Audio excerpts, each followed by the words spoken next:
প্রাকৃতিক গ্যাসের মজুদ নিয়ে কী ভাবছে বাংলাদেশ? এটি এমন এক সোনার হরিণ যা বিশ্বের খুব বেশি দেশের হাতে নেই, কিন্তু মনে রাখতে হবে এটি একটি নন রিনিউয়েবল সোনার হরিণ। ফুরিয়ে গেলেই শেষ, হারিয়ে গেলেই শেষ, আর পাওয়া যাবে না। বাংলাদেশের প্রাকৃতিক গ্যাসের মজুদ দ্রুত কমে আসছে। বর্তমান উৎপাদন এবং চাহিদার ভিত্তিতে অনুমান করা হচ্ছে বিদ্যমান মজুদ থেকে বাংলাদেশ আর মাত্র 8 থেকে 10 বছর গ্যাস ব্যবহার করতে পারবে।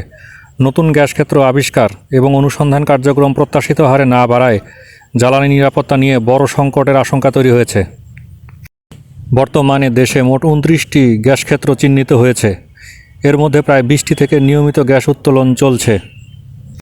বিগত কয়েক বছরে নতুন কোনো কূপ খনন করা হয়নি। বর্তমানে প্রায় 110টি সক্রিয় কূপ রয়েছে। দৈনিক উৎপাদন ক্ষমতা ধারাবাহিকভাবে কমে যাচ্ছে।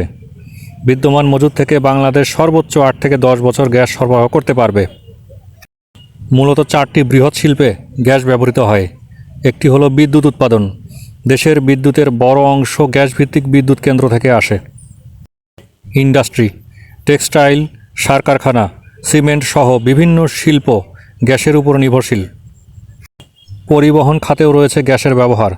সিএনজি চালিত যানবাহন গ্যাসের একটি বড় ব্যবহারকারী। এছাড়াও গৃহস্থালী, রান্না এবং দৈনন্দিন কাজে গ্যাসের ব্যবহার হয়ে থাকে। সমুদ্র এলাকায় এখনও বাংলাদেশ বড় হারে ইনভেস্টিগেশন কার্যক্রম শুরু করতে পারেনি, যার প্রথম কারণ বাংলাদেশের এখনও সেইভাবে ইনফ্রাস্ট্রাকচার ডেভেলপমেন্ট হয়নি। দ্বিতীয়ত, তার কোনো কারিগরি সক্ষমতা নেই, অর্থাৎ এই ধরনের জ্ঞানসম্পন্ন ইঞ্জিনিয়ার অথবা রিসার্চার সে ডেভেলপ করতে পারেনি। তৃতীয়ত, এখন পর্যন্ত মনে হয় তার ইচ্ছাশক্তিও একটু কম দেখা যাচ্ছে। এই সমস্ত দুর্বলতা এবং সীমাবদ্ধতা দ্রুত কাটিয়ে বাংলাদেশকে দ্রুতই সমুদ্রে ঝাঁপিয়ে পড়তে হবে। অন্য কেউ আসার আগে নিজেদের সম্পদ নিজেদেরকেই গুছিয়ে নিতে হবে।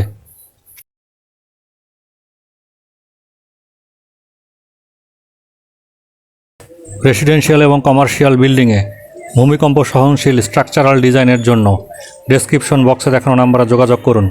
প্রকৌশলী আহসান।